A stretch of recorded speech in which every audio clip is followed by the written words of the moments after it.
네, 여러분 지금부터 관광 토크쇼 톡투 수면 무호흡증을 여러분의 큰 박수와 함께 시작하도록 하겠습니다. 네, 감사합니다. 먼저 첫 번째 건강 강좌 시작해 보도록 하겠습니다. 주제는 수면 무호흡증 질환 바로 알기인데요. 이번 강좌에는 김지혁 당국의대 신정과 교수님께서 소개해 주시겠습니다. 교수님께서는 대한수면학회 홍보이사이시자 대한수면연구학회 학술이사로 계십니다. 여러분 큰 박수로 환영해 주시기 바랍니다.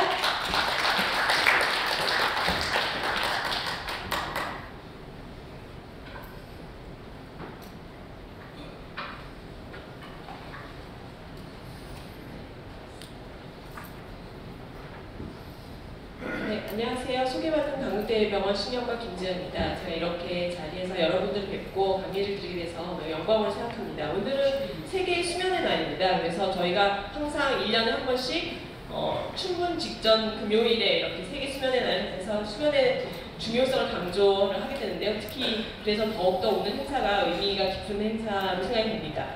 저는 이제 수면 무호흡에 대해서 말씀을 드리겠습니다. 수면 무호흡이란 자는 중에 숨이 완전히 멈추는 무호흡이 있고요. 호흡량이 줄어든 저호흡이라고 하는 게 반복되는 현상입니다. 근데 이제 그럼 얼마나 멈춰야 될까요? 10초 이상을 일단 저희가 병적으로 생각하고요. 어린이도 수면 무호흡이 있나요? 어린이도 있습니다. 근데 어린이들은 10초까지 기다리지 않고 2번 정도만 숨에 문제가 있어도 그거를 수면 무호흡으로 잡게 되고요. 수면 무호흡의 종류는 이게 3가지가 있는데 일단 폐쇄성 무호흡증이라고 해서 호흡하려고 하는 배와 가슴의 움직임은 있는데 목구멍이 좁아져서 숨을 못 쉬게 되는 그런 이제 폐쇄성 수면 무호흡이 있고요. 머리에서 신호를 주지 않아서 숨이 멈춰지는 중추성 수면 무호흡이 있고 섞여 있는 이제 혼합성 수면 무호흡이 있게 됩니다. 근데 저희가 가장 이제 흔하게 많이 보는 거는 바로 첫 번째 말씀드리는 폐쇄성 수면 무호흡이고 앞으로 제가 말씀드리는 수면 무호흡은 모두 폐쇄성 수면 무호흡이라고 생각하시면 되겠습니다. 폐쇄성 수면 무호흡은 영어로는 이제 obstructive sleep apnea라고 부르는데 가장 흔한 수면 무호흡 질환이고요. 아까 말씀드린 폐쇄성 수면 무호흡이 반복되는 현상이고 이것 때문에 야간 수면과 주간 기능에 장애가 있는 경우를 말을 하게 됩니다. 그러면 몇 번이나 있으면 이게 진짜 질환일까요? 저희가 일단은 숨이 완전히 멈춰지는 무호흡이나 줄어드는 저호흡의 횟수가 1시간에 15번 이상이 있으면 주간 증상이 있건 없건 간에 일단은 비정상으로 생각합니다. 하지만 5번 이상이라면 일단 야간 수면과 주간 기능에 장애가 있는 경우에 질환으로 하게 됩니다. 그러니까 비정상적인 건 일단은 5번 이상이면 무조건 비정상이라고 할 수 있겠습니다. 그럼 폐쇄성 수면 무호흡의 증상은 어떤 게 있을까요? 대개 이렇게 환자분들이 본인이 오실 때 내가 느껴서 오시는 분들도 있지만 대개는 이렇게 옆에 있는 같이 잠을 자는 사람들이 데려오는 경우가 많습니다. 코를 골거나 자는 중에 숨을 멈추는 증상, 본인이 자다가 숨이 막혀서 깨는 증상이 있고요. 또는 자다가 숨을 멈추는 것 같지는 않은데 헐떡헐떡거리다가 갑자기 푸푸 내쉬는, 반복적으로 내쉬는 증상이 있기도 하고 이갈이도 있습니다. 이갈이는 역시 수면 무호흡의 증상입니다. 그 다음에는 또 자주 뒤척거리고 다리를 자꾸 움직이기도 하고 자다가 자주 깨고 화장실에 2-3번 이상 간다고 하십니다. 많은 이제 나이가 드시고 그러면 전립선 비대증이 있으신 분들도 많은데 전립선 비대증인데 낮에는 괜찮다고 하시고 밤에 주로 그러시는 분들은 수면 무호흡이 있을 연관성이 꽤 높습니다.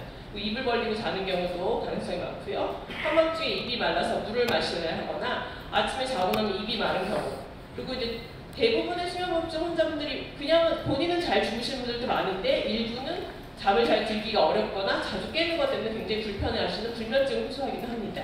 그리고 이제 밤에 자면서 이렇게 식도, 미식도 역류 증상이 같이 동반되는 증상들이 이제 야간 증상 중에 이제 포함되어 있겠습니다.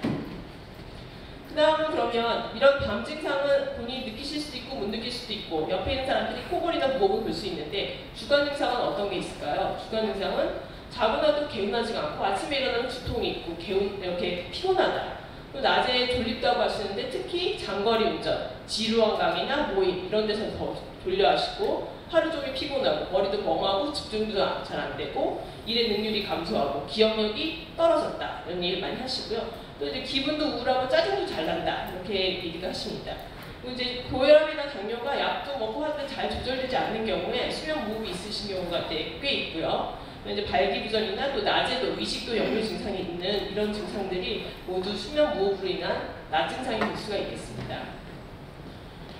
그러면 여기서 주로는 이제 성인에 대해서 말씀드리겠지만 잠깐 어린이에 대해서 말씀드리면 어린이도 수면 무호흡이 있거든요. 코골이, 숨 멈추는 증상, 숨 힘들게 쉬는 증상, 어른과 같이 비슷한 증상이 있을 수도 있지만 어른과 또 다르게 굉장히 낮에 산만하고 과잉 행동을 하는 ADHD 증상을 가지고 있는 경우가 많고 아이들도 입을 벌리고 자고 엎드린 채로 고개를 젖히고 굉장히 이상한 포즈로 불편하게 자는 경우가 있고 밤에 땀을 많이 흘리거나 야뇨증, 원래는 소변을 가리던 애가 밤에 자꾸 소변을 지리는 그런 경우도 생길 수 있습니다.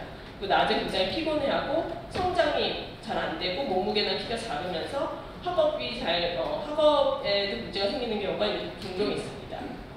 그러면 폐쇄성 수면 무호흡이 흔할까요? 아까 이제 앞에서 계속 이제 샘 해밍턴이 그 비디오를 보셨는데 아까 5명 중에 1명 여자도 이제 굉장히 흔했죠. 근데 그 이유를 제가 말씀드리겠습니다.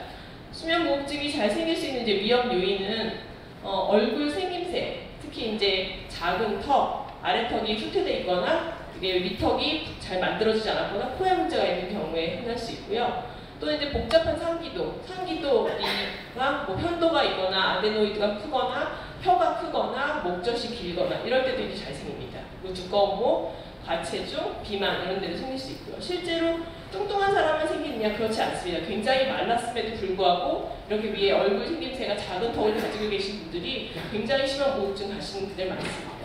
그리고 그 다음엔 이제 근육 긴장도가 감소되는 건 술, 신경 안정제 이런 것들에 의해서 더 수면 무호흡이 더 심해질 수 있고요. 실제로 다른 신경계 질환이 있거나 신장 질환이 있는 분들이 굉장히 수면 무호흡이 흔하게 생길 수 있습니다.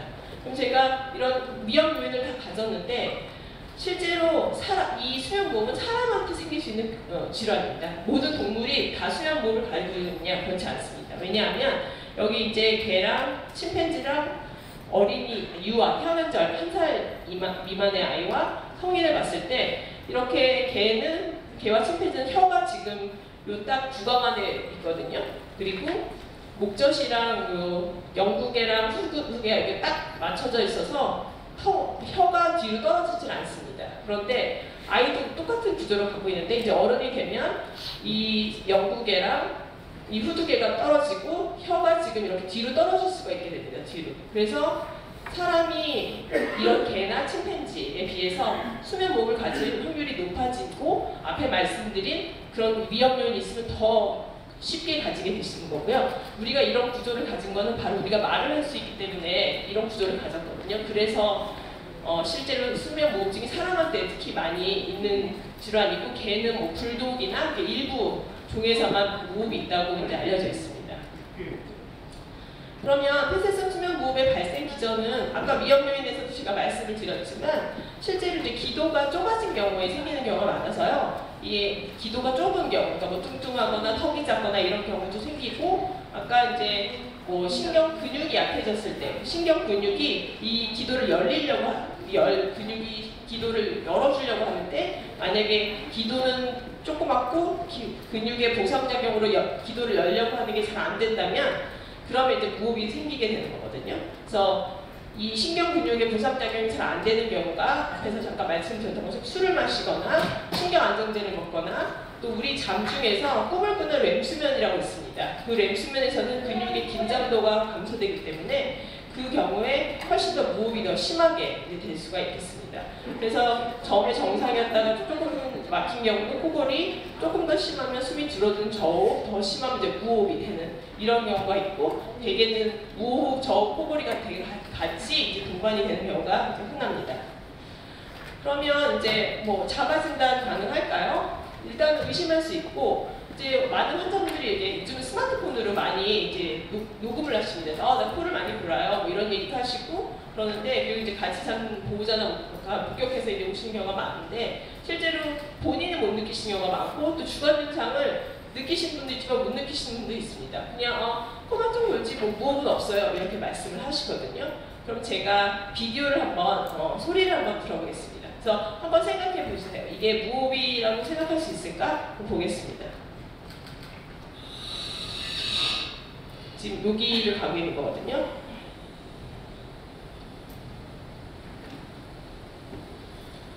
지금 굉장히 조용하죠?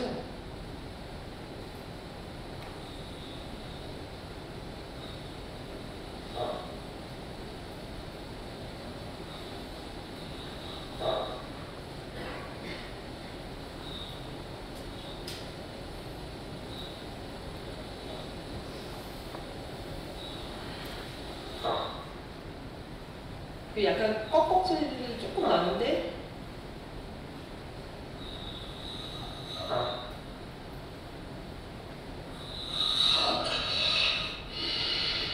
크게 한번 내쉬는 소리. 그러다가 다시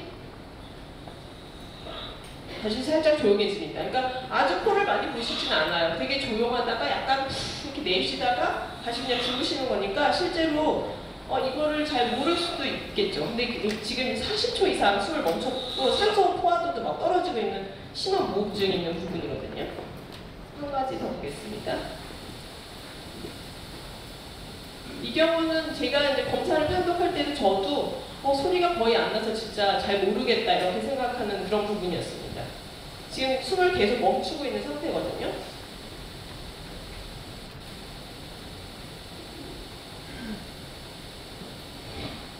잠깐 코를 약간 살짝 들이키고 지금 이제 회복이 되셨어요. 이 부분인데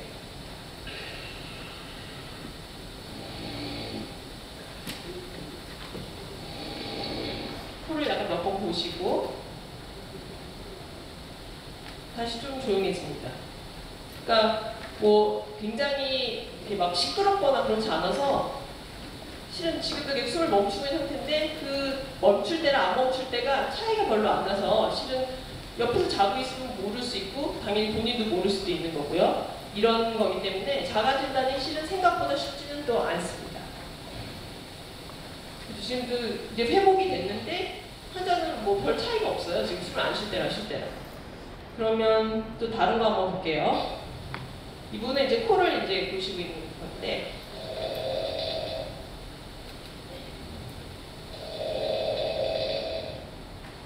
뭐 심한 코골이 같으신가요?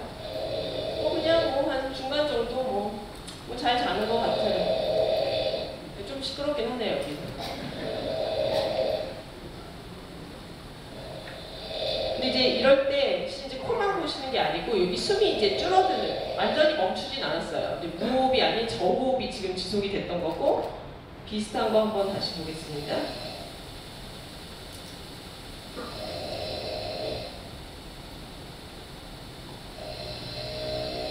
이것도 코를 골고 숨을 멈추지는 않는 것 같아요 지금. 숨을 확실히 멈추진 않았는데 하지만 지금 이렇게 계속 저호흡이라고 해서 숨이 완전히 멈추지 않고 줄어들었던 게 반복이 되고 있는 상태십니다. 그 다음은 이런 경우도 있습니다.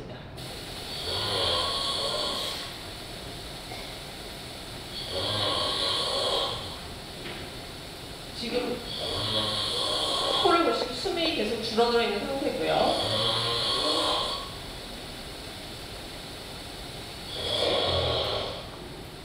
네, 이제 숨을 다시 쉬고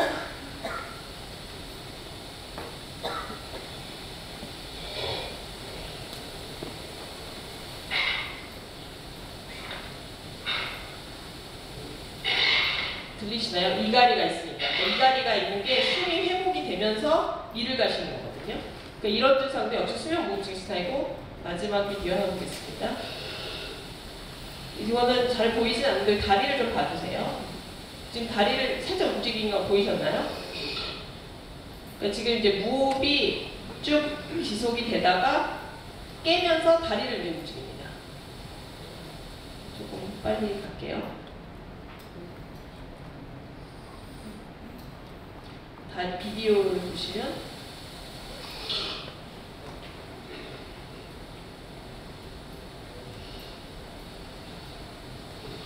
이렇게 다리를 계속 반복적으로 움직이니까 옆에 있는 사람은 코골이도 힘든데 다리도 움직여서 옆에 있는 사람이 더 힘든 이런 경우도 이제 수면무호흡의 증상이 되겠습니다. 그러면 수면무호흡의 진단은 어떻게 할까요? 자가 진단을 하기는 좀 어렵고 뭐 의심을 해서 병원에 이제 오시는데 실제로 수면다운 검사를 하셔야 됩니다. 수면다운 검사는 병원에서 하룻밤 주무시는 수면다운 검사실이라는 데가 있고요. 거기서 여러 가지 전극을 머리와 얼굴과 배와 가슴에 붙이고 이제 심전도 이런 센서를 붙이고 시행을 하게 되시고 수면 외에도 호흡, 심박동, 다리 움직임, 산소 포화도 등 여러 가지 생체 신호를 측정하면서 아까 보여드렸던 비디오처럼 비디오를 이제 함께 촬영을 해서 저희가 진단을 하게 됩니다. 그래서 이렇게 뇌파를 붙이면 이게 작은 건지 끼어있는지 얼마나 깊이 주무시는지 뭐 이런 걸 볼 수 있고 안전도는 저희가 눈을 움직이는 걸 기록하는데 그 잠 중에서 렘 수면이라고 하는 건 실제로 눈이 움직이는 잠이거든요. 그런 게 있는지를 저희가 보게 되고, 호흡 센서, 그리고 이제 코골이, 이제 턱의 이제 근전도를 측정하고, 배랑 가슴이 이제 숨 쉬면서 움직이는 거를 보고, 심전도, 그리고 산소 포화도, 다리에 이렇게 여러 가지 정보를 줬을 때, 아, 이렇게 하고 어떻게 자나요? 되게 다 잘 주무십니다. 특히 수면무호흡증 있으신 분들은 아주 잘 주무십니다. 그래서 이렇게 저희 이제 검사실인데 머리에를 정걸 붙이고 이렇게 이제 자는 거고요. 그 다음에 이제 뒤에서 다시 이제 신홍공 교수님께서 말씀을 해주실 그 수면무호흡증의 가장 좋은 치료로 되어 있는 이제 양압기를 착용한 모습입니다. 그러면 이게 이제 제가 간단히 아까 여러 개 비디오를 보여드렸는데 이 부분이 이제 숨을 이렇게 잘 쉬다가 멈춰있는 부분이고요. 배랑 가슴은 계속 움직이고 있는 거고, 그러다 이제 깨게 되는 거고, 산소가 97에서 80까지 떨어지는 게 이제 반복되는 게 폐쇄성 수면 무호흡증이고, 저희가 이런 이제 뇌파랑 수면 강화 검사 결과를 보고 1시간에 몇 번이나 멈추시는지, 산소는 얼마나 떨어지는지 뭐 이런 것들을 이제 판독을 하게 됩니다. 그래서 이 그림은 제가 갖고 온 이유는 지금 이제 10초 이상이 제가 비정상을 말씀드렸는데 여기는 이제 68초, 1분 이상 멈추는 것입니다. 그러면 죽지 않나요? 살아계시니까 검사를 한 거죠. 근데 굉장히 시간이 생각보다 길고 되게 이제 그러면서 심장이 부담을 줄 가능성이 굉장히 많아지는 거죠. 이런 경우에.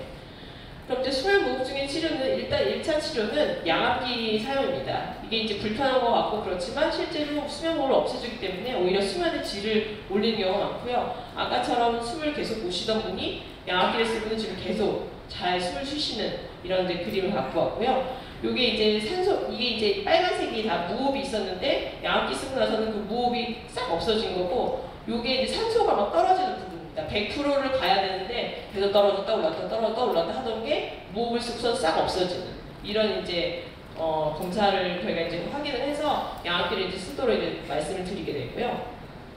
그럼 수면무호흡증이 신체에 미치는 영향은 단지 내가 밤에 잠을 못 잔다, 낮에 졸립다 외에도 아까 말씀드린 대로 산소가 계속 떨어지고 밤에 계속 자주 깨면서 혈압도 좀 생길 수 있고, 심근경색, 관상동맥질환처럼 심장질환, 부정맥도 일으킬 수 있고요. 요즘에는 뇌경색, 뇌졸중의 위험률을 올립니다. 그리고 요즘 특히 최근에 많은 연구들이 치매에도 이게 치매를 많이 일으킨다고 돼 있습니다. 그러니까 치매의 위험도가 더 올라가는 거죠. 그리고 어린아이들 같은 경우는 성장 지연이 생길 수 있고 당뇨 조절이나 이런 것도 장애가 생길 수 있습니다. 그래서 예전에 나왔던 이제 연구를 보면 이게 이제 빨간색이 심한 무호흡이 있으신 분인데 그 치료를 안 받고 몇 년을 이렇게 갔을 때 그 치명적인 심혈관 합병증이 생긴 경우가 2.87배가 된다는 거고요. 그 분들이 치료를 받는 게 파란색처럼 그 위험 요인이 떨어집니다. 그리고 아주 치명적이진 않지만 비치명적인 심혈관 합병증을 봤을 때는 역시 심한 무호흡은 시간이 지나면서 점점점 그 위험률가 올라가서 3배 정도 되는 거고요. 치료를 하시게 되면 이 파란색 줄인데 위험률이 많이 떨어지게 돼서 이렇게 치료를 해야 되는 게 중요하다는 걸 이제 말씀을 드릴 수 있겠습니다.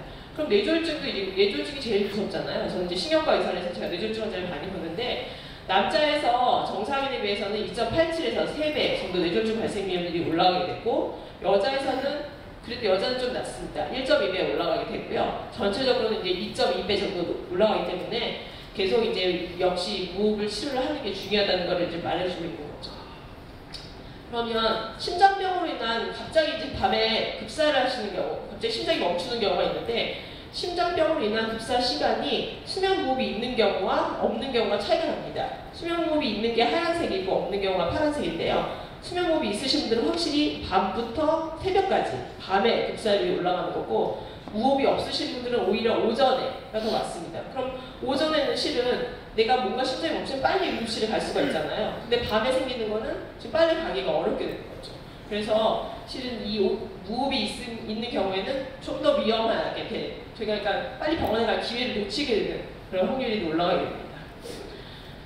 수면은 요즘 제가 치매라고 말씀을 드렸는데, 일단 수면의 질도 중요하고 수면 시간도 중요합니다. 그래서 머리에서 이제 아밀로이드라는 것이 있는데, 이게 저희 머리에서 이제 나온 누구나 생성되는 노폐물이거든요. 근데 이것이 침착이 안 되고 빨리빨리 배설이 돼야 되는 건데, 그 배설이 되는 게 바로 수면에서 일어납니다. 근데 잠이 짧으면 아밀로이드 침착이 더 많아집니다. 그래서 이 빨간색이 아밀로이드 침착이 된 거거든요.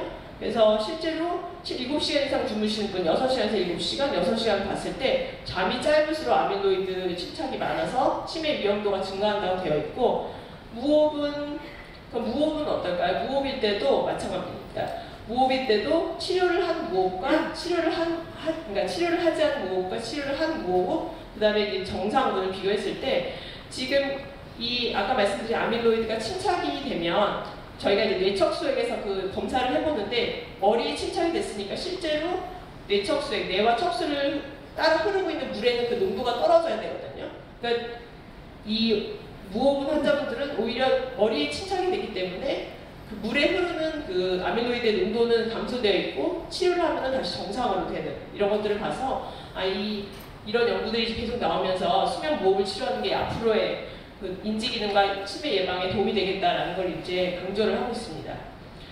그래서 결론은 이제 수면 무호흡의 정확한 진단과 이제 적절한 치료를 하는 게 중요하고요. 건강한 잠을 가지기 위해서 굉장히 필수하죠. 그리고 건강한 잠은 건강한 삶, 아까 말씀드린 여러 합병증을 이제 예방하고 낮에 주간 생활과 야간의 잠을 잘 자기 위해서 굉장히 이제 필수적인 요소입니다. 감사합니다.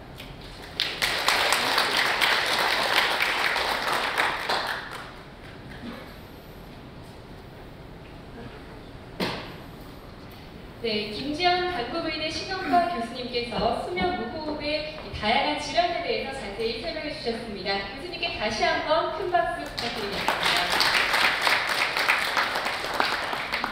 네, 그럼 계속해서 두 번째 건강 강좌 이어가도록 하겠습니다. 수면 무호흡증의 올바른 치료 및 관리에 대해서 자세한 설명해 주실 텐데요. 신홍범 코슬립 수면의학 원장님을 앞으로 모시겠습니다. 원장님께서는 대한수면의학회 보험이사로 계십니다. 여러분 큰 박수로 환영해 주시기 바랍니다.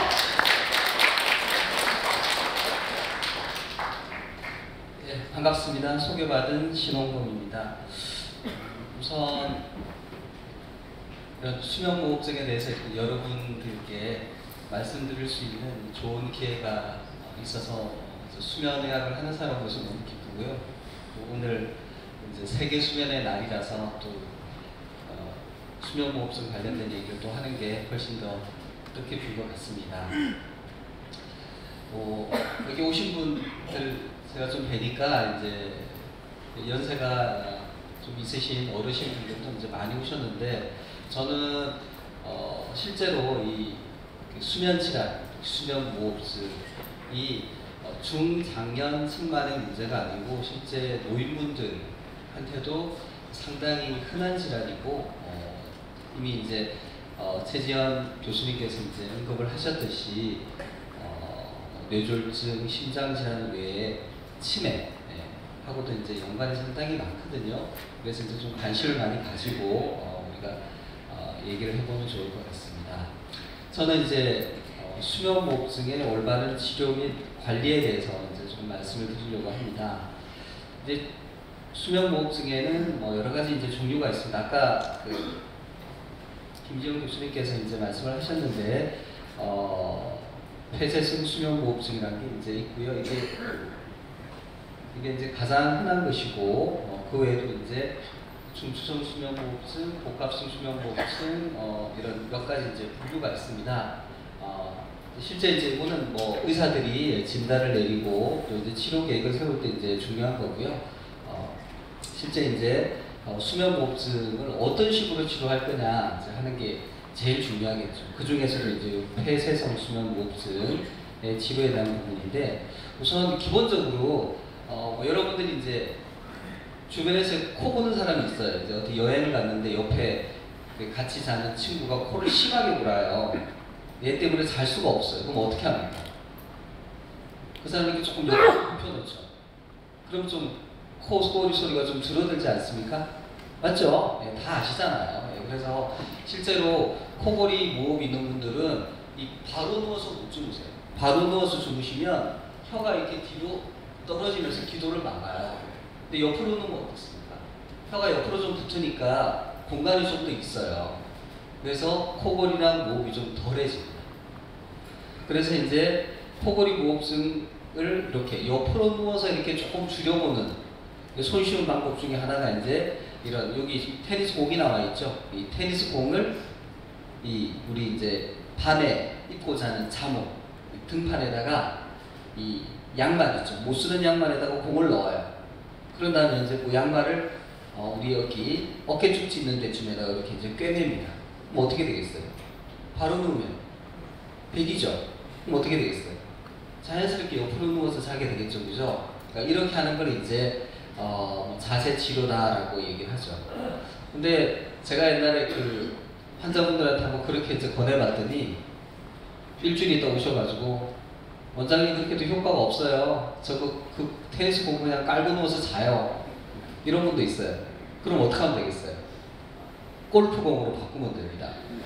그럼 이제 좀 더 아프니까 그걸 돌아눕는데 사실 이제 이거는 뭐 조금 코골이 목적이 좀 심하지 않고 바로 누울 때만 심한 분들은 이런 방법도 괜찮아요. 특히 어르신들 중에 이제 혀가 뒤로 밀리면서 기도가 막히면서 이제 코골이 목적이 약하게 있는 분들은 이것도 괜찮은 방법입니다.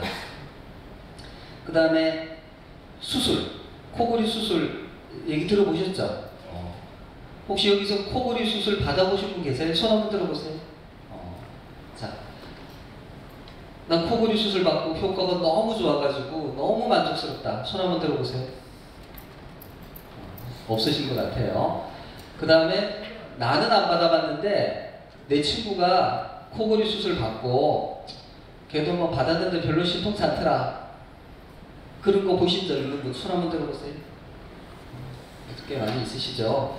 그래서 뭐 제가 이제 이게 코골이 수술이 뭐 나쁘다, 불필요하다 이런 말씀을 드리려고 하는 게 아니고 아마 이제 코골이 수술로 효과를 보신 분들은 여기 이 주로 양학 기술로 얘기하는 이 강의들을 안 오시죠. 이미 문제를 해결했는데 뭐하러 여기 오시겠어요. 근데 실제로 수술을 받아도 효과를 크게 보는 경우가 좀 적고 근데 수술 받고 처음에 효과를 좀 봤어요. 근데 이게 나이가 들면은 이게 수술을 이용해서 이렇게 기도 조직을 좀 넓혀놨잖아요. 이 조직의 이제 탄성이 좀 떨어지고 이 조직이 처지면서 또 좁아지면서 또 이렇게 숨길이 막혀요. 그래서 또 코를 골아요. 그러니까 이 효과가 오래 가지 않는 경우가 많아요. 그래서 특히 이제 좀 연세가 있으신 분들이 코골이 모음 있는 경우에는 이제 수술의 효과가 좀 제한적입니다.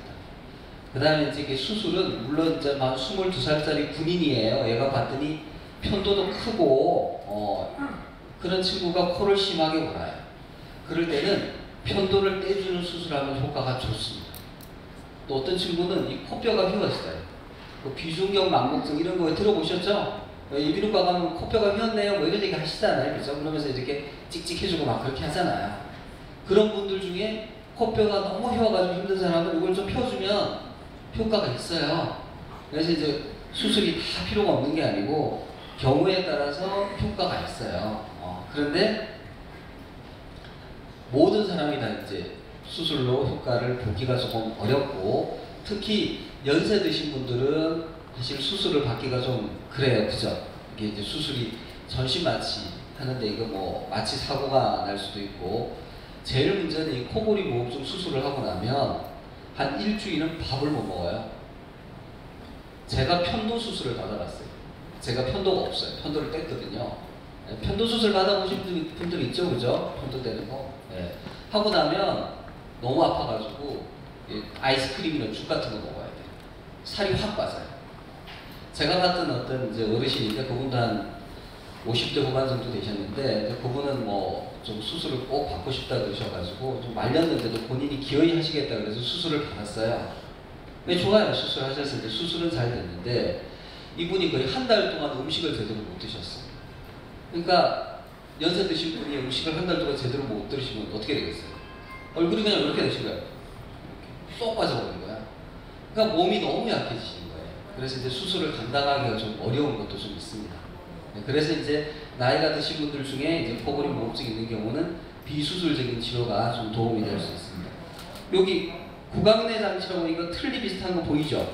보이죠, 그죠? 혹시 이거 구강내 장치 한번 써보신 분 있으세요? 손 한번 들어보세요.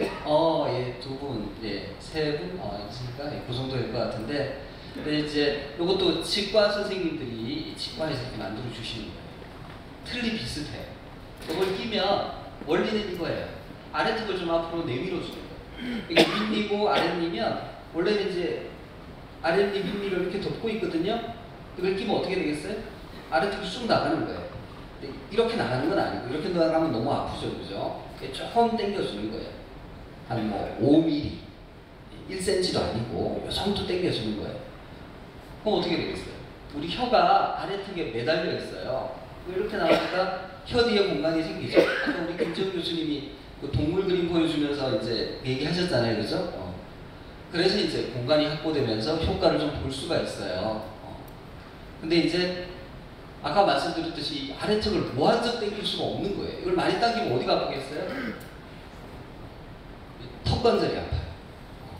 너무 당기면 나중에는 우리가 이렇게 씹을 때 이게 안 맞아요. 이걸 교합이라고 그러는데 교합이 안 맞아요.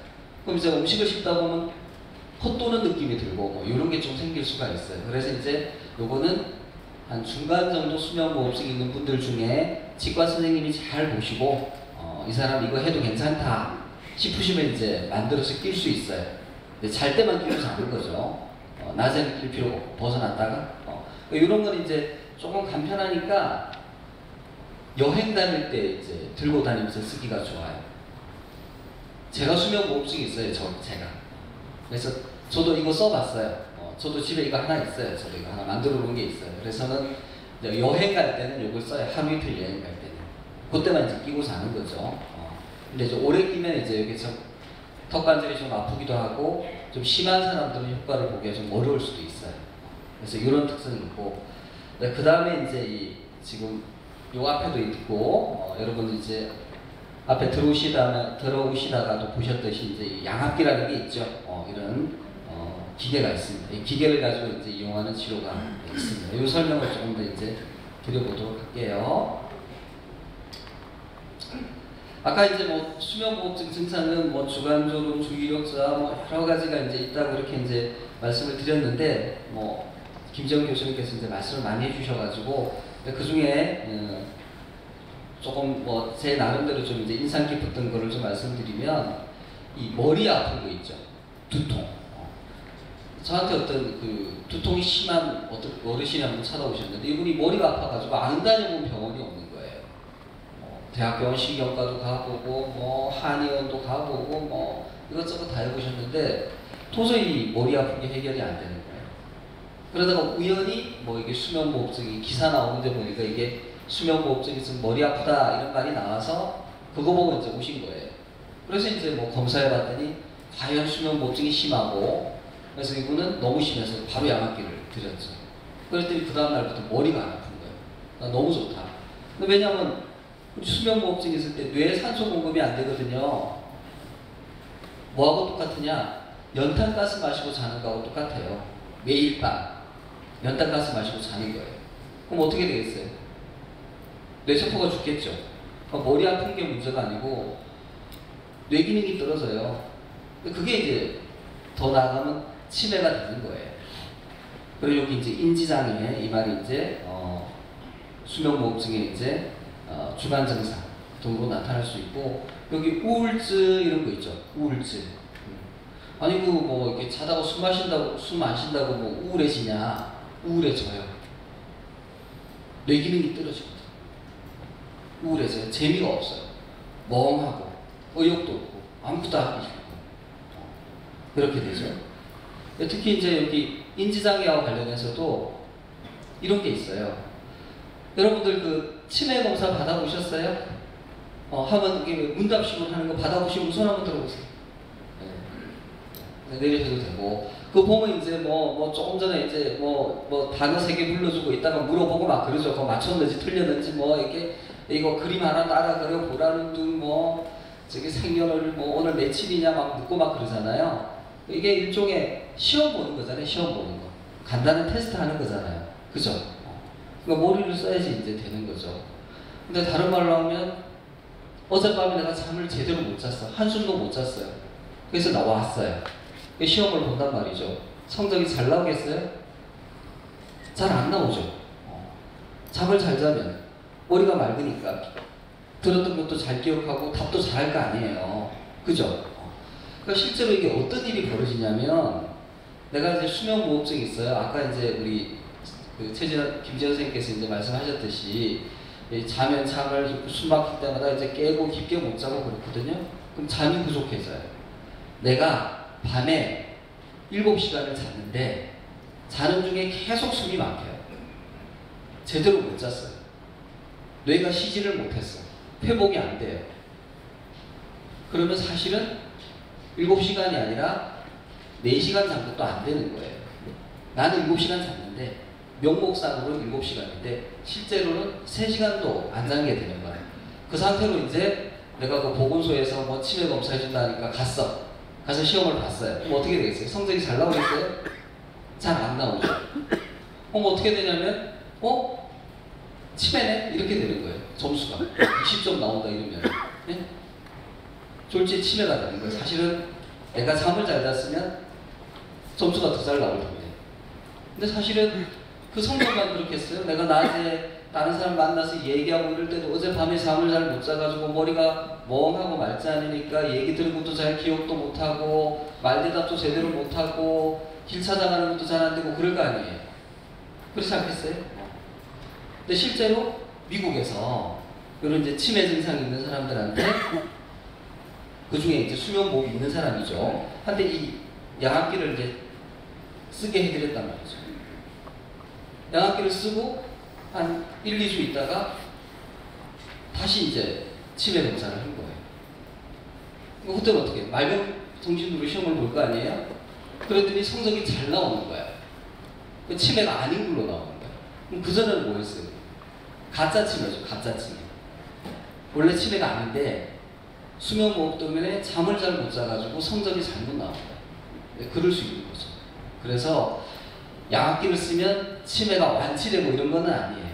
근데 수면무호흡 때문에 뇌기능이 떨어져서 치매가 아닌데 치매처럼 나왔던 사람이 이제 제대로 된 뇌기능을 가지고 이제 생활을 할 수가 있게 된다. 이렇게 말씀드릴 수 있습니다.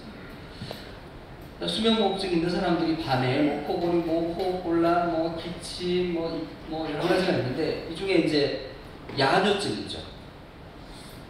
보면 밤에 이렇게 제가 밤에 자다 깨가지고 화장실을 가야 되고 저희 병원에 검사하러 오시는 어르신들이 딱 그렇게 얘기하세요. 뭐 이렇게 센스 붙이고 잔단 말이에요. 그러면 이제 설명 다 들으시고 나서 얘기를 해요. 저기 제가 이 전립선 비대증이 있어가지고 새벽에 화장실 한 서너 번 가야 되는데 저거 다 달고 내가 화장실을 어떻게 가요?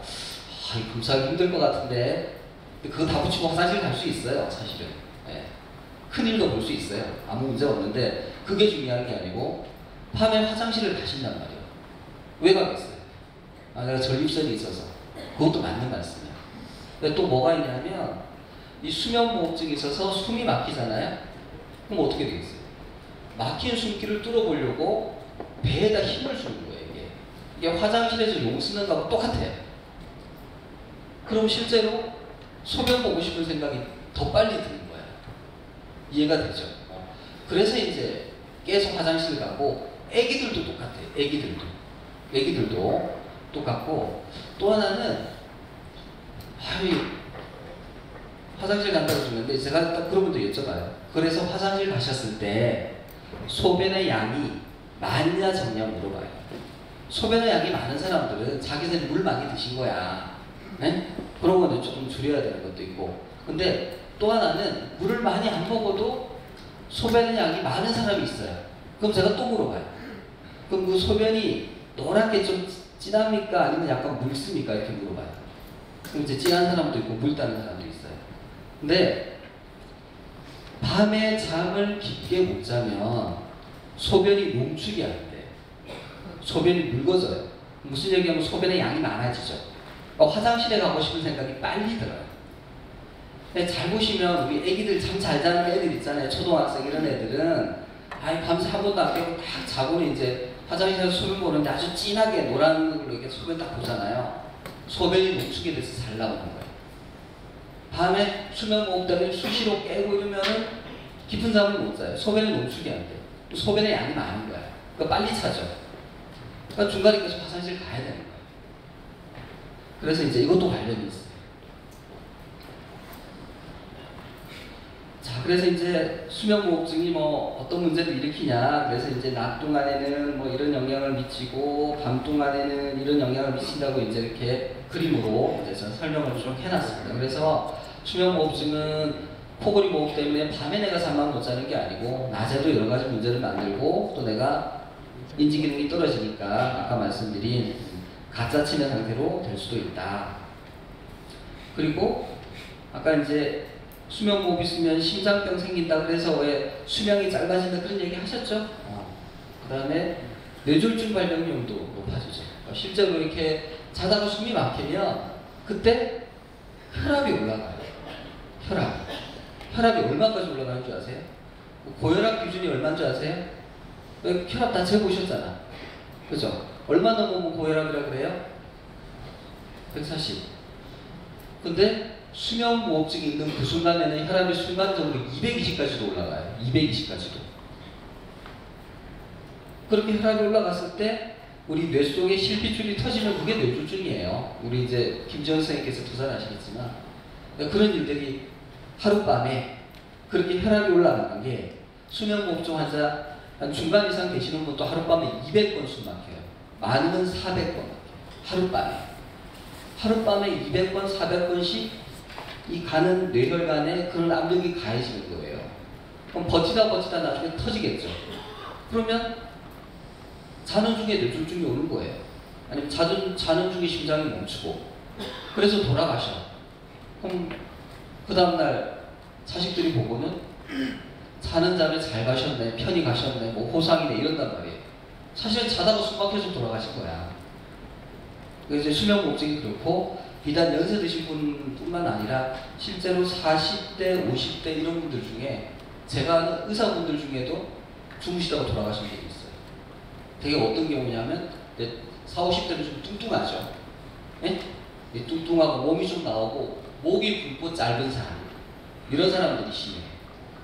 이런 분들이 이제 뭐 한 연말에 이제 동창회 간다고 와서 이제 술 많이 마시고 들어와서 이제 주무시는 거예요. 그때가 제일 위험해. 술 드시고 뚱뚱하고 겨울철에 그렇게 해서 이제 잘못되시는 경우가 많죠.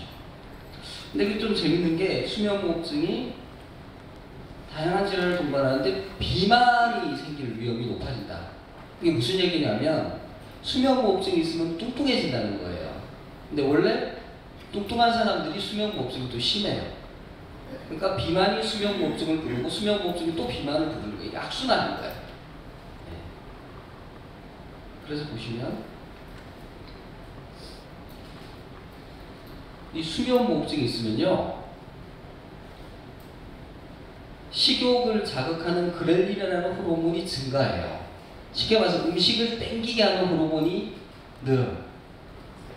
그 다음에 식욕을 억제하는 호르몬은 감소하고 그 다음에 또 이제 희한한 게 수면무호흡증이 있으면 먹는 쪽쪽 다 살로 가요. 왜 그런 사람도 있죠. 나는 물만 먹어도 살쪄. 나 별로 먹는 것도 없는데 왜 이렇게 살이 찌지? 이런 분들이 있어요. 그런 분들은 사실은 수면무호흡증이 있어서 이 몸의 호르몬 상태가 교란이 되는 거예요. 그러니까 얼마 안 먹어도 다 저장을 해버리는 거예요. 근데 어디다 저장하느냐? 지방으로, 뭐 뱃살로도 나오죠. 근데 목 주변에도 지방, 기름기가 쌓이는 거예요. 근데 숨구멍하게 이렇게 돼 있잖아요. 우리 목구멍이라는 게. 이런데 이 살이 찐다 그러면 여기 점막 사이로 이제 살이 찌거든요. 그럼 어떻게 되겠어요? 안으로 밀고 들어오죠.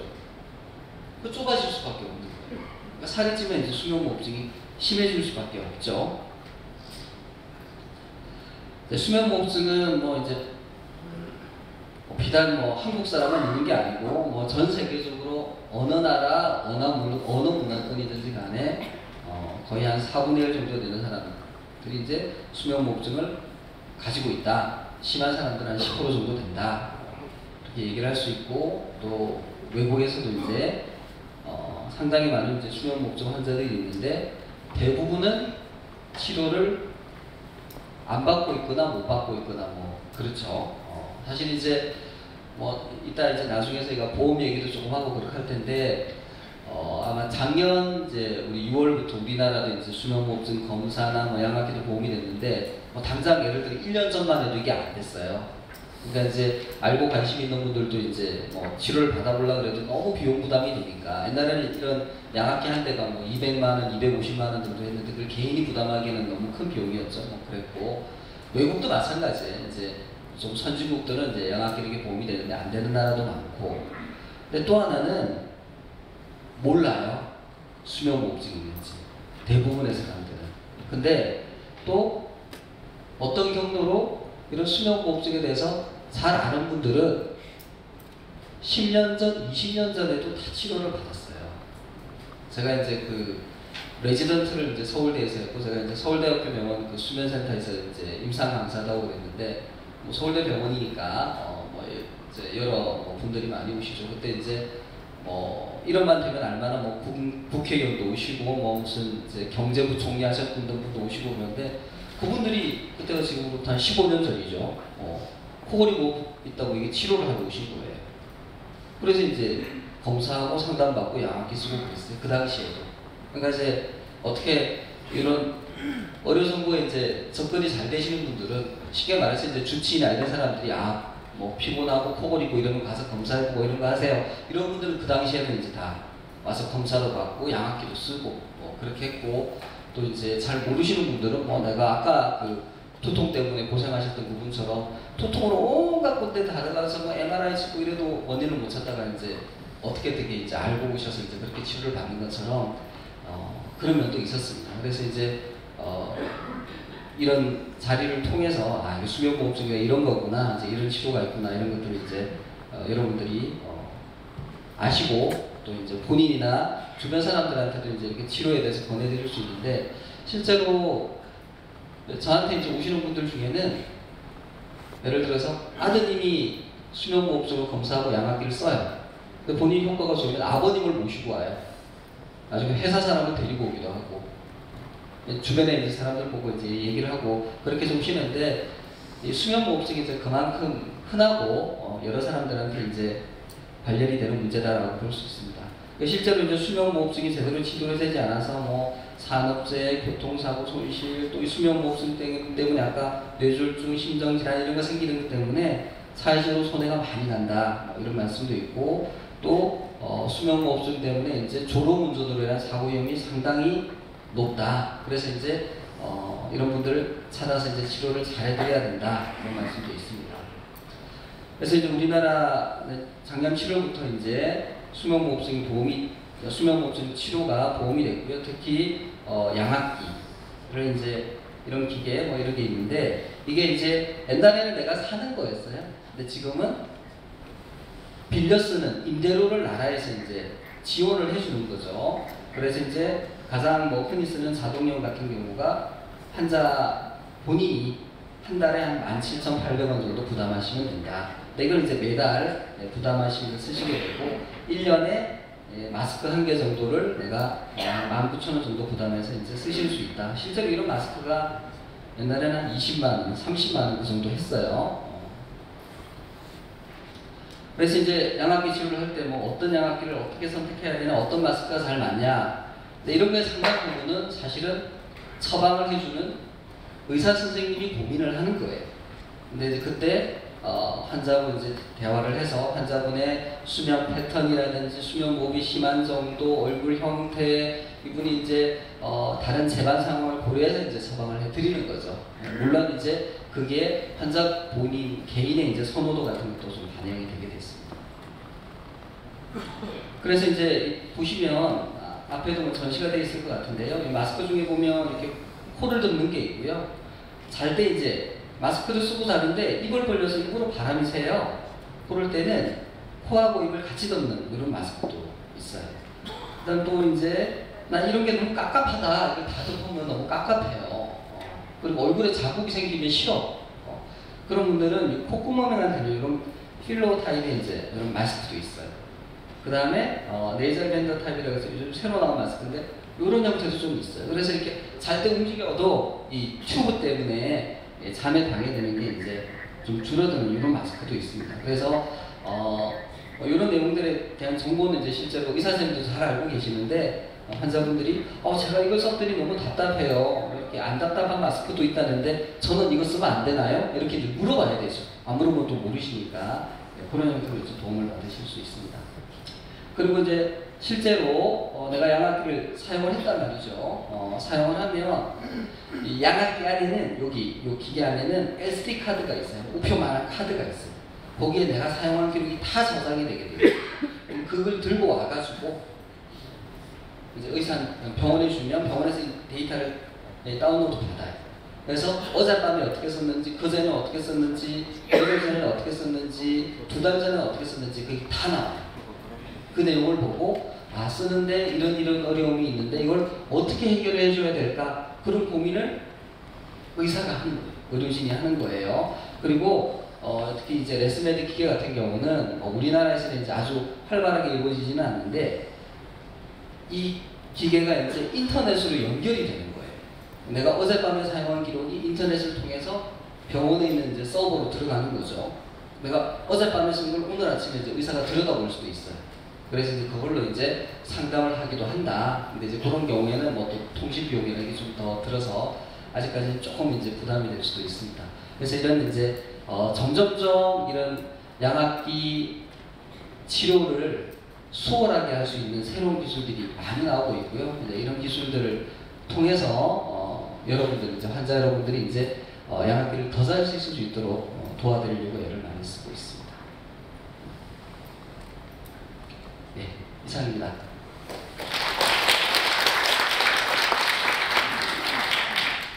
네, 좋은 말씀 해주신 신홍복 원장님께 다시 한번 여러분의 힘찬 박수 부탁드립니다. 감사드립니다. 네, 저도 사실 저희 부친께서 수면무호흡증을 굉장히 심하게 앓고 계셔서 같이 수면 의원에 간 적이 있기 때문에 오늘 건강강좌를 저도 이분 뒤에서 아주 유심히 메모까지 해가면서 들었는데 여러분들도 어떻게 유익한 시간 되셨는지요? 네, 후기 감사드립니다.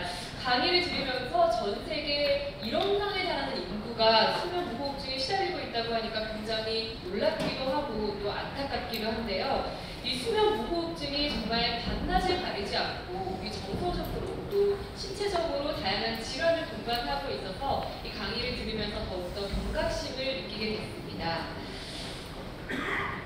네, 오늘 이 수면 무호흡증에 대해서 저도 평소 이렇게 좀 무의식적으로 지나쳤던 부분이 많은 것 같은데 오늘 강의를 통해서 또 이어지는 토크 콘서트를 통해서 저뿐만 아니라 여러분들께서도 보다 유익한 사항을 많이 얻고 가셨으면 좋겠습니다.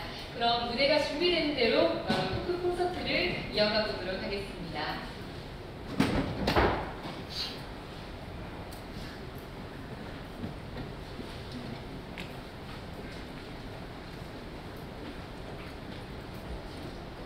네, 그럼 무대가 준비되는 도중에 잠시 오늘 토크 콘서트를 인해주실 분들을 먼저 소개해드리도록 하겠습니다.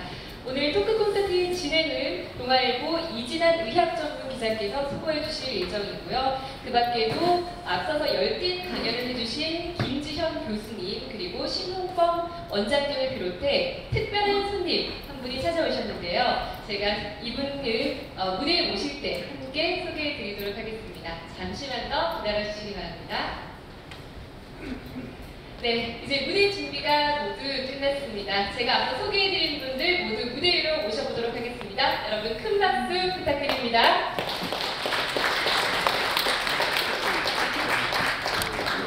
네, 제가 말씀드린 대로 이진한 의학전문 기자님, 김지현 교수님, 신홍범 원장님, 그리고 방송인 샘 해밍턴님까지 모두 무대 위로 모셨습니다. 여러분 다시 한번 응원의 큰 박수 부탁드립니다.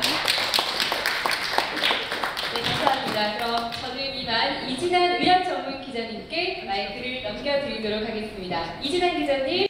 네, 감사합니다. 동아일보 이진한 의학 전문 기자입니다. 여러분, 수면무호흡증 저도 사실 기사를 많이 썼거든요. 하지만 오늘 강의를 들어서 너무 새로운 사실을 알게 됐습니다. 바로 사람만이 걸리는 질환이라는 것을 새로 알게 됐습니다. 특히 수면무호흡증이 다행인 것이 무엇보다도 작년 7월부터요. 수면무호흡증의 진단과 치료가 바로 건강보험이 된다는 사실입니다. 그것 때문에 가격이 많이 낮아져서 병원 문턱이 그만큼 낮아졌다는 것인데요. 오늘 우리 두 분 전문가 강의를 듣고 제가 궁금한 걸 아주 꼬집어 가지고 한번 질문을 해보도록 하겠습니다. 먼저 우리 김지현 선생님 질문을 한번 해보겠습니다. 자, 수면무호흡증 하면 우리가 자칫 좀 가벼운 질환이다. 그래서 별거 아니다라고 생각하시는데 아까 뇌졸중도 걸리고 뭐 심지어 치매 아니면 심근경색, 급사 이론까지 뭐 관련이 있다고 하셨는데요. 그런데 이보다 더 무서운, 더 위험한 뭐 어떤 것이 또 발생할 수 있다고 하는데 어떤 것이 있을까요? 본인의 개인 신체적인 건강에 이상이 생겨서 여러 가지 만성 질환이 생길 수도 있고요. 또 하나는 이제 내가 다른 사람이 생긴 수면 무호흡증 때문에 피해를 받을 수가 있습니다. 왜냐하면 졸음운전을 하다가 사고가 나면 사고를 같이 당할 수가 있는 거죠. 이것이 실제로 내 개인뿐만 아니고 사회적으로도 문제가 될 수 있겠습니다. 그러면 그 사고 위험성이 한 몇 배 정도? 그래서 그게 정상인에 비해서 교통사고를 낼 확률이 6배에서 한 10배 정도 된다고 돼 있고요. 무호흡증이 심할수록 더 많이 돼 있다고 알려져 있습니다. 수면 무호흡증이 나만의 질환이면 좋겠는데요. 이게 문제는 다른 사람까지 피해를 준다는 거. 이게 그래서 꼭 고쳐야 되겠다는 생각을 또 하게 됩니다. 자, 우리 옆에 신홍 원장님이 지금 한 14년 정도 이렇게 환자를 보고 계신 분이고, 제가 아까 휴게실에서 살짝 물어봤어요. 본인도 끼고 있대요. 무려 4년 동안 양압기를 쓰고 있답니다. 그래서 양압기를 한번 좀 어떻게 생긴지 저도 사실 궁금해서 보여달라고 했는데 오늘 여기 좀 가지고 나왔습니다. 원장님, 이게 좀 양압기가 종류가 굉장히 많을 것 같아요. 네. 우선 이제 양압기는 이 작동되는 방식에 따라서 이제 고정형, 자동형은 이제 일정한 범위, 예를 들어서 뭐 8에서 12까지 그 범위 내의 압력이 나오게끔 돼 있는 거죠. 이제 일반적으로 내가 집에서 놓고 쓸 때는 이런 형태의 기계를 쓰는 게 맞고, 나는 이제 뭐 여행, 또 이제 예를 등산 뭐 이런 거 많이 다녀서 이거 다 들고 다니기도 조금 힘들고, 이게 전원도 이제 많이 구하기가 힘들고 이럴 경우에는 이제 이런 걸 이제 장만해서 따로 쓰시는 분들이 있기는 있어요. 근데 지금 원장님도 쓰고 계시지만 가격이 많이 저렴해졌다고 하는데 어느 정도 가격인지. 보험 임대가 되면 나라에서 지원하는 임대일 때는 200만 원짜리 기계든 50만 원짜리 기계든 환자가 내시는 본인 부담금은 2만 원이 안 돼요. 똑같아요. 아, 그렇게 싸요? 네. 자, 오늘 또 유명한 또 방송인 저희들 한번 모셨습니다. 슈퍼 데디로 유명하신 분이죠. 이 샘 해밍턴 씨가 오늘 나오셨습니다. 박수 한번 쳐주십시오. 예, 감사합니다. 네. 감사합니다. 반갑습니다. 샘 해밍턴 씨도 사실은 수면 무호흡증 환자셔요. 그래서 최근에 또 진단받고 치료받고 열심히 했겠죠. 그래서 최근에는 글로벌 수면 전문 기업의 수면 질환 캠페인의 홍보 대사로도 계신다고 합니다. 자, 그래서 진단받기 힘든 과정 어떻게 진단받으셨나요? 아침 일어나면 잘 잤는데 머리 왜 아프죠? 근데 뭐 그냥 이렇게 별 이상 없다고 생각했는데, 네네. 또 와이프 얘기 들어보니까 어제 코 많이 걸었더라 이렇게 얘기하는. 그래요? 난 전혀 모르겠는데요. 근데 낮에도 계속 졸리고. 근데 나중에 저 이비인후과 자주 갔는데 그때 혹시 수면센터 가본 적 있냐고요 물어보더라고요. 그래서 검사하고 나서 결론은 그렇게 수면 무호흡증이라고 했거든요. 결국은 이게 배우자, 저 와이프, 아내분의 역할이 굉장히 크셨던 것 같은데, 이제 샘 해밍턴 씨는 아이 둘을 키우고 아버지시죠. 예. 애들이 코 고는 소리 때문에 잠을 못 잘 것 같아요, 그죠? 질문 한번 물어보고 싶었던 거예요. 왜냐면 네네. 우리 애들도 가끔 코 콜 때 있는데요. 혹시 이런 질환은 또 이 유전적으로 내려갈 수 있나요? 네, 제가 아까 빨먹고 말씀 못 드렸는데 유전적일 수 있습니다. 왜냐하면 얼굴 생김새가 닮았으면 아이들도 생길 수 있거든요. 그래서 실은 만약에 아버지가나 어머니가 코를 골면 애들도 코를 고는지를 물어봐야 되고요. 아이들도 코를 골거나 심하면 아이들은 이제 첫 번째 치료가 수술 치료이기 때문에 그걸 한번 고려를 해보셔야 됩니다. 그런데요, 우리 샘 씨를 딱 보면 전형적인 수면 무호흡증 환자라는 거 여러분 혹시 아세요? 우리 신홍 원장님 한번 설명 좀 해주세요. 네. 일단 잘생기신 분이시죠. 예. 근데 잘생겼다고 해서 수면무호흡증 있는 건 아니고요. 대개는 이제 목둘레가 좀 이제 두껍고, 대개 이제 왜 저희 왜 좀 많이 뚱뚱한 사람 중에 보면 왜 턱이 2개다 이런 사람도 있죠. 턱 밑에 이렇게 살이 많이 있어서 이제 주름이 지는 이제 이런 분들이 조금 있고, 또 사실 이제 입만 벌려보면 알 수 있어요. 입을 벌려봤는데 혀 뒤쪽으로 공간이 거의 없고 혀가 가려서 목 뒤쪽이 아예 안 보이는 사람들은 혀가 많이 두꺼운 사람들이거든요. 그 다음에 이제 좀 아래턱이 좀 뒤로 들어간 사람들, 예, 턱이 작고 좀 들어간 사람들, 이런 분들도 좀 코골이 모ob이 생기기 쉽습니다. 그런데요, 우리 샘 해밍턴 씨는 지금 뭐 굉장히 좋아졌다고 합니다. 과연 치료를 어떻게 받으셨길래 이렇게 상태가 좋아졌는지 한번 설명 좀 부탁드릴게요. 저는 일단 그때 그 선생님 운동하고 그리고 양압기 치료 권했거든요. 근데 그거 그 적응 시간 한 일주일 걸렸거든요. 하고 나서 그냥 아무 이상 없이 그냥 푹 자고, 근데 그거 반복으로 거의 그 5시간, 뭐 최소한 5시간씩이나 쓰니까 네네. 일어나면 머리 아프지도 않고, 머리가 안 아파요? 네, 일어나면 또 개운하고. 개운하고. 저 같은 경우는 또 일 많이 하다 보니까 네. 저도 지금 일용식도 양압기. 하나 있거든요. 네네네. 그래서 출장 갈 때 그거 누르고 가서 거의 내려갈 때 그렇게 자면서 또 양압기 끼고 하는 거예요. 이게 비용이 사실은 얼마죠? 이게 우리가 브랜드 커피 한 3-4잔 가격에 한 달 동안 3-4잔 가격으로 좋은 약보다 훨씬 더 피로도 감소되고 머리도 개운해지고 두통 없어지죠. 상당히 많은 효과를 보고 있다는 것을 알 수가 있었습니다. 샘민턴 씨 언제까지 계속 하실 거죠? 저는 아마 평생 해야 되지 않을까요? 네. 예, 살도 많이 빼시고요. 그래서 많이 훨씬 더 우리 방송에서 굉장히 좋은 내용으로 계속 좀 연기를 해 주셨으면 고맙겠습니다. 자, 여러분들 좀 도움이 되셨나요? 네네. 우리 아나운서님, 네. 좀 마이크 넘기도록 하겠습니다. 네, 그런데 여기서 끝나기에는 너무 여러분들께서 아쉬울 것 같아서 저희가 오늘의 하이라이트 코너를 또 준비했습니다. 바로 톡톡 수면 무호흡증 핫클릭 수면 무호흡 궁금증 속 시원하게 풀기라는 코너를 저희가 마련했는데요. 여러분들께서 건강 강좌와 토크 콘서트 쭉 들으셨지만 직접적으로 또 궁금하신 부분들이 많으실 것 같아서 저희가 사전에 질문을 받았고요. 네, 거기에 대한 내용을 앞쪽 판넬에 직접 준비를 했습니다. 네, 그럼 제가 이진환 기자님께 다시 한번 마이크를 넘기도록 하겠습니다. 이진환 기자님, 예, 여러분 큰 박수 부탁드립니다. 네. 먼저 질문들 많이 지금 이렇게 적으신 걸 갖다가 저희들이 따로 분류를 해가지고 궁금증을 해소하는 시간을 갖도록 하겠습니다. 비만이 수면 무호흡증 원인 중에 하나라고 했는데요. 체중 감량에 성공하면 양압기 치료를 중단해도 될까요? 아니면 계속 해야 되나요? 이건데요. 우리 신홍 원장님 한번 얘기 좀 해주시죠. 예, 우선 이제 그 수면 무호흡증의 그 위험 인자죠. 그래서 비만한 사람들이 이제 수면 무호흡증이 생길 위험이 한 4배 정도 높고, 실제 체중이 한 10% 정도 늘면 이제 수면 무호흡증 발병 위험이 한 6배 높아진다. 거꾸로 얘기하면 체중을 한 10%, 예를 들어 한 뭐 77kg 정도 되시는 분이 70kg로 체중을 줄였다. 그러면 수면 무호흡이 상당히 많이 줄어들겠죠, 그죠? 이제 그런 걸 기대할 수가 있습니다. 그래서 이제 정답은 검사를 해보고 이제 결정을 한다가 되겠습니다. 네. 비만이 이제 감소됐다고 해서 임의로 끊는 게 아니라 한번 전문가들의 상의 상담을 받아서 결정을 해야 된다라는 모분 답안을 주셨습니다. 자, 두 번째, 코골이 아니면 수면 무호흡증은 본인이 알기가 쉽지가 않죠.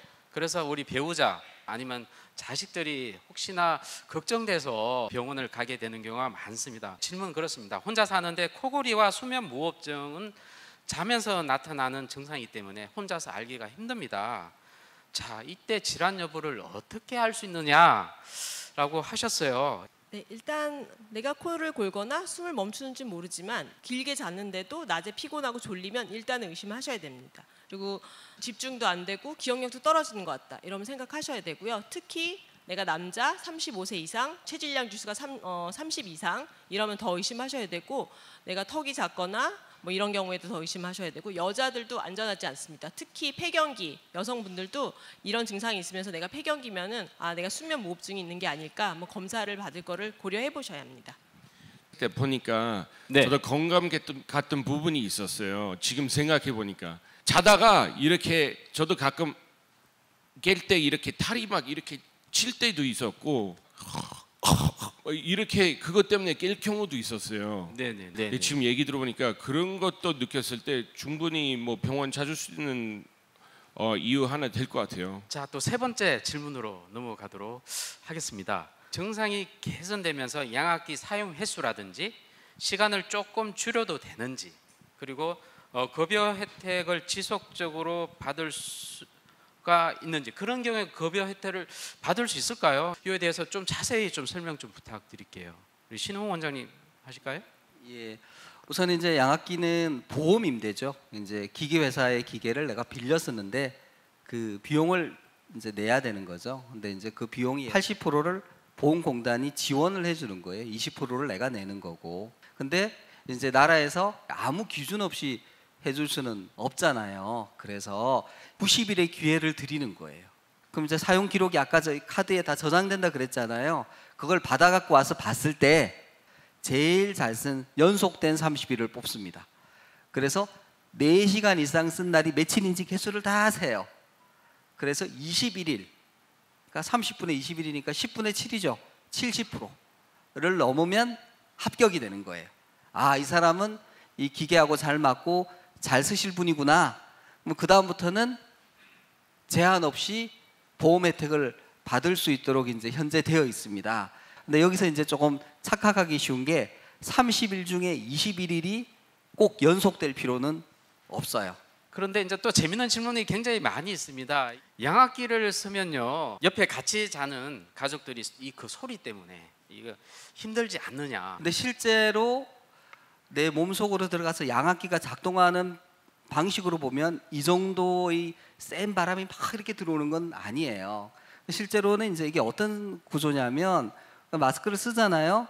그럼 공기가 이렇게 들어갔다가 일정한 압력이 되면 이 앞으로 바람이 새는 구멍이 있어요. 그래서 이렇게 마스크 앞에 이렇게 손을 갖다 대보면 마스크 옆 사이로 이제 공기가 새고 있습니다. 실제로 이제 요 옆으로 빠져나갈 때는 그렇게 소리가 크지는 않아요. 근데 언제 옆에 배우자가 이제 좀 소리 때문에 힘들어하느냐면 입을 벌릴 때. 입을 벌리면 공기가 코로 들어갔다 입으로 나오거든요. 그럼 이제 공기 흐름이 커지니까 이때는 소리가 좀 커질 수가 있어요. 우리 쌤님께서 그 아까 입이 마르다 했는데 입 마름에 대한 질문을 누가 하셨어요. 네, 우리 김지현 쌤님 뭐 좋은 방법 있으신가요? 네, 입이 마르시는 건 입이 벌어지는 경우가 제일 많고요. 그다음에 두 번째는 가습이 부족해서 그런 거라서 일단 가습을 올리는 방법이 있고, 대개는 자동으로 가습이 세팅이 돼 있는데 그게 수동으로 가습을 올리실 수 있고, 입이 마르는 경우에는 이제 쌤처럼 테이프를 붙이거나 아니면 이렇게 턱끈을 할 수 있거든요. 그래서 턱이 이렇게 딱 다물어지게 하는 턱끈을 할 수도 있고. 한 가지만 더 붙여드리면 입이 마르는 분들은 입을 벌리는 건데 그런 분들이 이제 상당수 코 문제가 있어요. 비염, 코 막힘이 있습니다. 그래서 그런 분들은 이제 이비인후과에서 좀 비염, 코 막힘에 대한 좀 뿌리는 약도 있고 먹는 약도 있고 또 식염수 가지고 코 세척하는 거 있어요. 이제 그런 걸로 하시면 훨씬 더 도움을 많이 받을 수 있습니다. 질문들 중에 사실은 저랑 관련된 질문이 있어서 좀 해보겠습니다. 수면무호흡증이 이 알코올과 관련이 있는지 궁금합니다. 네, 어떻습니까? 네, 당연히 관련이 있습니다. 그러니까 기도가 좁은데 혀 밑에 있는 이제 근육들이 열어주려고 하는데 술을 먹으면 근육의 긴장도가 약화됩니다. 그러니까 평소에는 양압기 쓰고 잘 조절되시던 분들이 술 마시고 양압기 쓰면은 중간에 양압기를 벗어버리세요. 왜냐하면 그 압력이 부족하니까. 원래 내가 세팅된 압력이. 그래서 술은 당연히 안 드시는 게 좋고, 드셔도 뭐 한 4-5시간 이전에 드시고 끝내라. 저희가 이렇게 얘기를 하고 있습니다. 자, 오늘 마지막에 샘 해밍턴 씨가 바로 수면 홍보 대사이십니다. 그래서 좀 우리 전 국민들 또 코 고는 그다음 수면 무호흡증 환자분들에게 좋은 말씀 한마디 좀 부탁드릴게요. 자고 일어나면 이 개운하지 않은 게 진짜 너무 고통스러워요. 수면센터 한번 가서 제가 수면 무호흡증인지 아닌지 한번 판단하는 게 진짜 중요한 것 같아요. 네, 말씀 고맙습니다. 저희 목표는요, 바로 대한민국 온 국민이요 숙면을 취했으면 좋겠습니다. 그를 위해서 우리 톡투 수면 무호흡 팀은 여러분들을 응원하도록 하겠습니다. 이상 이진한 의학전문 기자였습니다.